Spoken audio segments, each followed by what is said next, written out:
A video of Neil deGrasse Tyson explaining his position on God and atheism surfaced on the forums a while ago. In it, he says he did not identify as an atheist, though he shared certain beliefs, because he didn't want to be associated with the behaviour of many outspoken atheists, like Richard Dawkins and Christopher Hitchens. In response, I commented that he is to atheists as spiritualists are to religions. Their beliefs align to an extent, but they don't want to be labelled as one of the hot-headed people that debate such things on these online forums. When I later returned to the post, many atheists were happily demonstrating the very same behaviour Neil was trying to avoid being associated with. Sometimes you don't need to write an argument when people can demonstrate them as it is. It is one of these commenters that I'm going to be addressing in this video.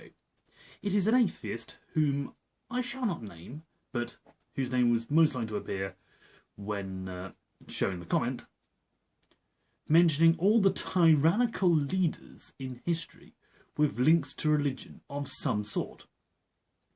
Mentioning these tyrants is all very well and good, whilst ignoring all the peaceful leaders who very much had religion at the centre of their lives.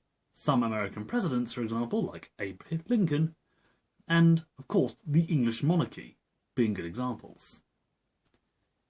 Here, I shall address the specific leaders that are being mentioned in this comment, to see where exactly their religious tendencies lay in regards to their tyranny. This one is worthwhile mentioning because this is going to be a classic one where they don't do their research, as I'm pretty sure is obvious. That's my line, here we go.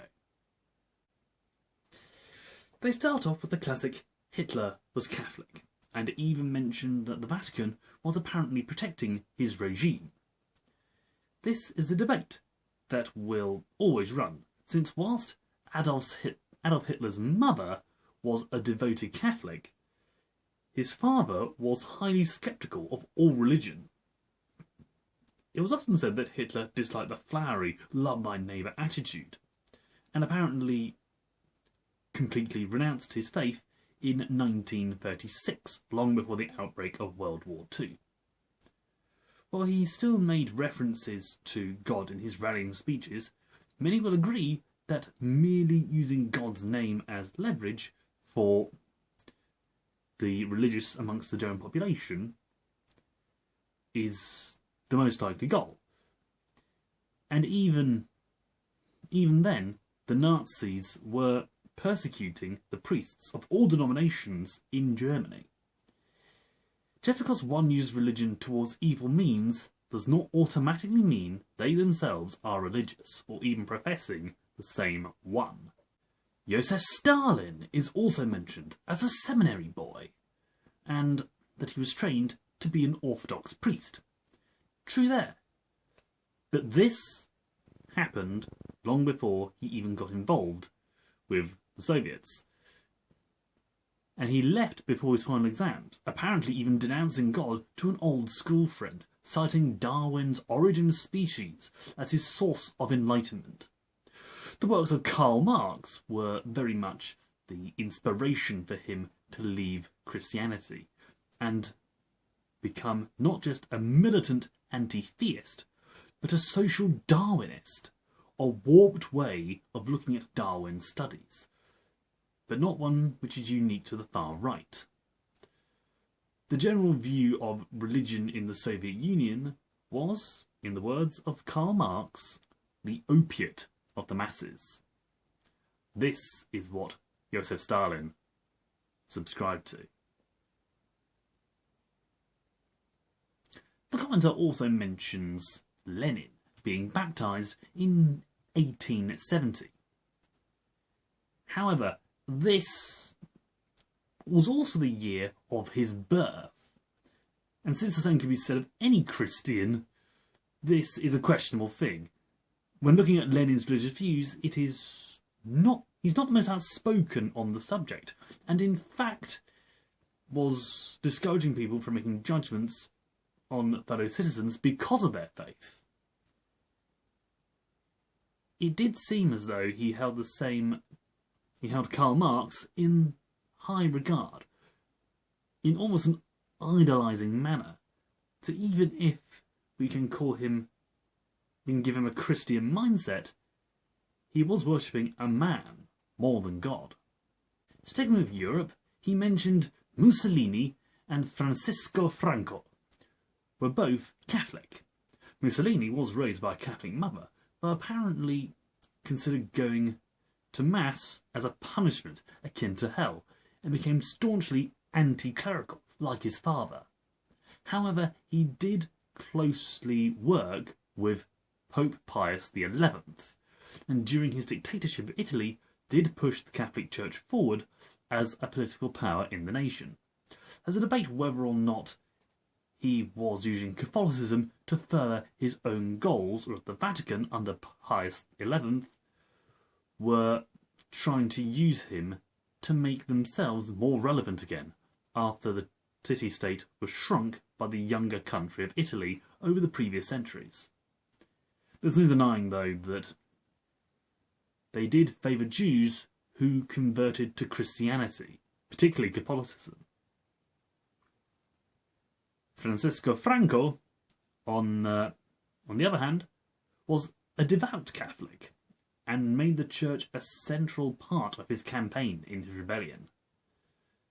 In a similar case to Italy, however, any clerical laws had been oppressed by the previous government, and so anyone willing to put them foremost in their takeover was going to be supported by them.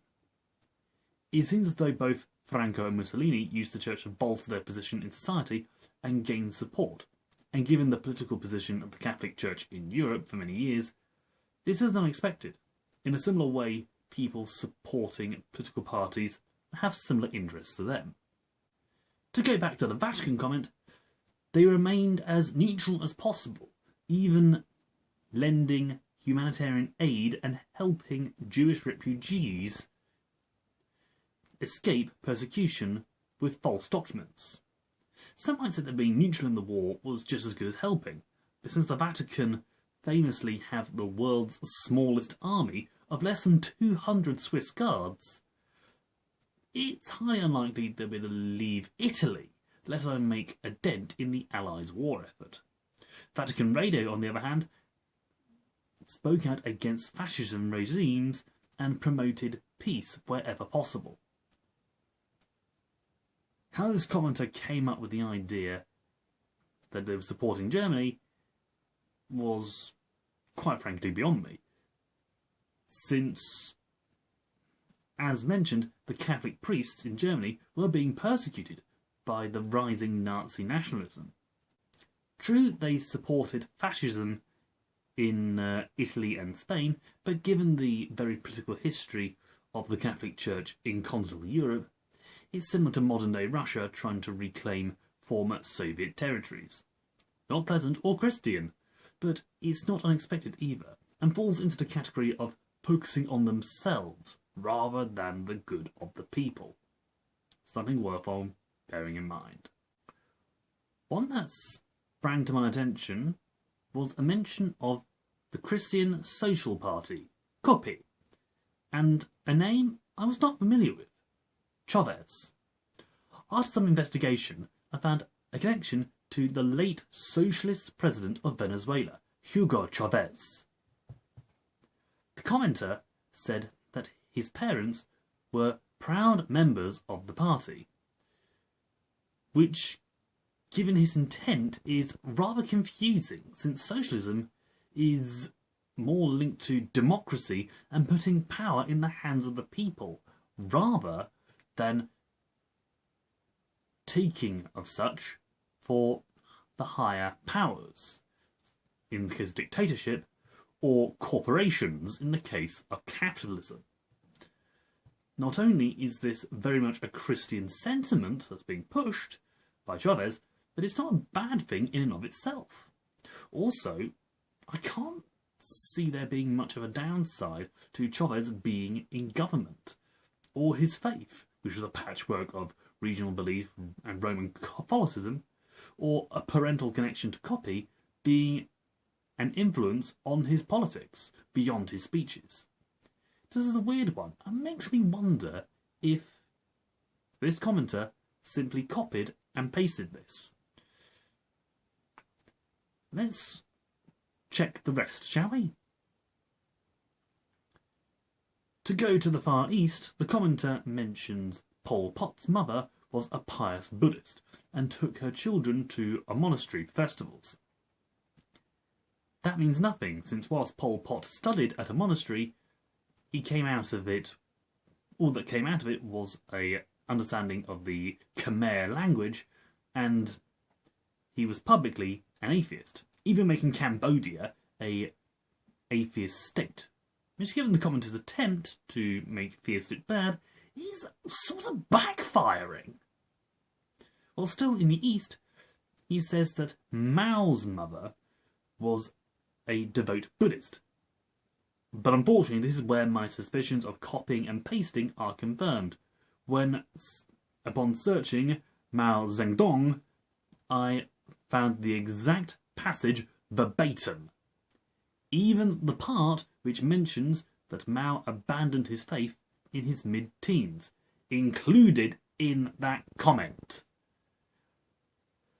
Sometimes they put a big hole in their own argument. He finally tries hitting it home with Christians being notorious for supporting causes that are corrupt and violent, using modern evidence of US Christian nationalism as an example. However, all these things, particularly in America, are all relatively recent on the historical stage, Christian fundamentalism only appearing in the late 1800s. He himself even admits those elements of Christianity are based in the Deep South, famously called the Bible Belt, known for its intolerance, religious zealotry, and bigotry. That can be seen as more of a geopolitical sentiment that is on the back of religion, rather than representing Christianity as a whole. That extrapolation attempt is similar to finding a village that has no concept of God, any sort of God, who were bigoted, isolationist, xenophobic, inbred, and also practiced cannibalism, and saying that because they have no concept of God, they are classic examples of atheists. I'm pretty sure many people will agree that the atheist aspect is the least of the concerns in that case. The same is true here. Sometimes the best arguments are said by those who are arguing against you, and often it backfires on them. This comment alone, in my mind, demonstrates why Neil deGrasse Tyson has no interest in identifying as an atheist. A statement like this, being aggressive, accusatory, more than likely copied and pasted, without being properly read, and completely unrelated to the original post, is just the sort of rant which no intellectual would want to engage in, let alone have on his side. These are the people that represent atheism on the internet forums, where videos of Neil expounding on scientific facts and interesting qualities of the discipline are also shared. I'll admit I've seen Christians do such similar arguments on just such random moments, on just such random tangents, with just such little research. With all that in mind, I can understand why Neil doesn't want to identify as an atheist, no matter what his beliefs are. You just can't blame him. It's easy to get hot-headed when these sorts of things come up. But it's important not only to keep them all in context, but to also keep a level head and do your due research so you can respond without seeming just as irrational as they claim to be. I once debated similar things with an atheist, and when we took a moment to look back at our arguments, he honestly admitted he would have assumed he was the religious one if he didn't know any better. This proves rationality has nothing to do with whether you believe in God or not, but how you respond to people who believe otherwise. So stay calm, do your research, stay humble, stay safe, and God be with you, my friends.